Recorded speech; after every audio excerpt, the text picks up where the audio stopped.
This year went by faster than the last, and the last one faster than the one before it. It isn't your imagination, and you aren't losing your memory. Your brain really is shortening your time with every passing year. Think of one summer from your childhood. A single July could stretch out like an entire era. And now 12 whole months fly by between one Christmas and the next, and you don't even notice when it happened. It isn't your fault, and you aren't alone in it. Every human brain on Earth does this. The question is, why does time speed up as you get older, and can you slow it down? By the end of this video, you'll understand exactly what your brain is doing to steal your years, and you'll get one thing you can actually do about it. Let's start with the simplest answer, the one that sounds so reasonable that most people stop there. In 1890, the American psychologist William James, one of the fathers of modern psychology, described a certain law in his work, The Principles of Psychology. He borrowed it from the French philosopher Paul Janet. The law says something almost trivially simple. The length you feel for a given stretch of time depends on how long you've already been alive. Do the math on yourself. When you're 10 years old, 1 year is a tenth of your entire life.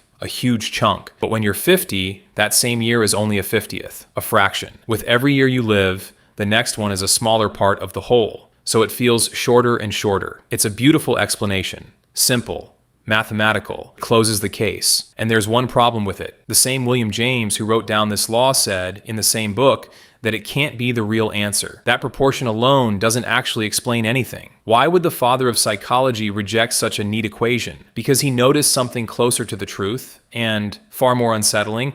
James wrote that the years shrink not because of mathematics, but because of memory, or more precisely, because of how little of them you remember. Think about how your brain measures how long a period lasted. It has no clock in your head. It does something else. It looks back and counts how many new memories are left from that period. When the period is dense with new things, it feels long. When it's empty, it collapses into nothing. Now set that against what childhood looks like and what adulthood looks like. When you're a child, everything is a first. The first day at school, the first bike, the first time at the seaside, the first friend. Every day drops a handful of completely new images into memory. A year of childhood is a thick album. That's why, looking back, it feels endless. And your adult year? You get up at the same time, take the same route, do the same thing at work you did yesterday, come back to the same apartment. Your brain has seen it hundreds of times, so it stops recording. Why would it record the 200th identical Monday? So it doesn't. And when you look back at the end of the year, memory is almost empty. The brain sees the emptiness and reports one thing to you. That was a short year. Think back to the last week. How much of it do you actually remember? Not which day it was, but specific moments. For most people, 2, maybe 3 are left. The rest dissolved because it was a repeat. And this isn't just a theory. Scientists have measured it. When you ask someone in their 40s to tell the story of their whole life, memories don't spread evenly across the years. Cluster in one window, roughly between the ages of 15 and 25. The phenomenon is so consistent that it got its own name, reminiscence bump. And it's no accident that it falls exactly where there were the most firsts. First love, the first trip without your parents, the first job, the first place of your own. Out of your entire life, your brain remembered the most from those few years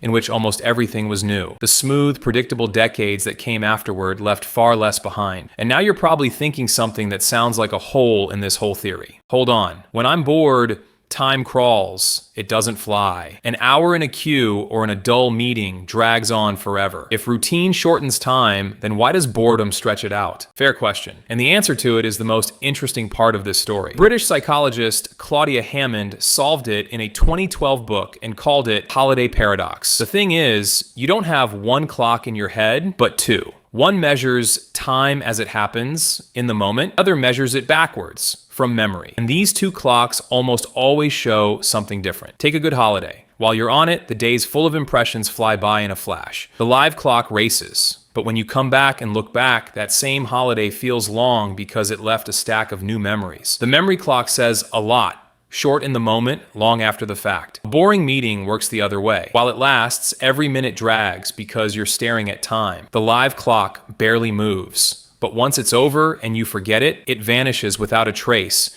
because no memory was left from it. The memory clock says nothing. Long in the moment, short after the fact. And that's the key. When you say, this year flew by, you're not talking about the live clock. You're talking about the memory clock, and your adult routine feeds that clock emptiness. Your life may be passing quickly precisely because it's comfortable and predictable. But that still isn't the whole bottom of this story. Because beneath the layer of memory, there's another one, deeper, physical. In 2019, Adrian Bejan, a professor of mechanical engineering at Duke University, proposed something that psychology had said before, but he framed it like a physicist. In his view, what we feel as time is a stream of images that the brain captures from the world, and the rate at which the brain catches new images drops with age. The reason is bodily. With age, the networks of nerves in the brain grow and lengthen. The signal has farther to travel, and the eyes themselves scan the world more slowly. The effect is that in the same clock hour, an older brain registers fewer distinct images than a young one. Bejan gave a simple piece of evidence for this. Look at an infant.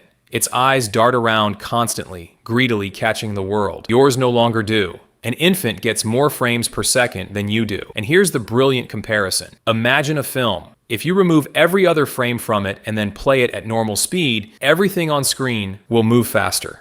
With age, your brain does exactly that. It catches fewer frames of reality, so when it plays them back, the world races. Time isn't speeding up on the outside. It's you who sees it in fewer and fewer frames. I'll be honest here. This is one researcher's hypothesis, not a closed certainty, and not everyone agrees with it. But it fits unsettlingly well with what James said. Fewer frames means fewer new images. Fewer images means thinner memory. And thinner memory means a shorter year. Now that you know where this comes from, let's go back to the question I promised at the start. Can you stop it? Stop it? No. But slow it down? Yes. Because hidden inside the very mechanism is the cure. If routine shortens the years because the brain stops recording it, then the way to win back time is to give it something to record again. Novelty. That's why childhood felt endless to you. It was made of nothing but firsts. You can't go back to childhood or recreate those few years from the reminiscence bump, but you can do one thing they did effortlessly. Manufacture firsts. It's not about dropping everything and setting off around the world. It's about small cracks in the routine that the brain can't ignore. Come home by a different route. Learn something you're bad at. Go somewhere you've never been, even in your own city. Every such thing is a new memory, and every new memory thickens your year when you look back. There's a second trick, a quieter one. Routine is dangerous because you do it on autopilot, and autopilot records nothing. How many times have you arrived at work with no memory of a single second of the drive? The body arrived, but no one was at the wheel of memory. When you really pay attention to something, to a taste, to someone's face, to a single moment, you force the brain to record it. And what's recorded is the time you have, Yob. So the next time you catch yourself thinking that the year flew by again, remember what really happened. Time didn't speed up. You recorded less of it. Years didn't get shorter.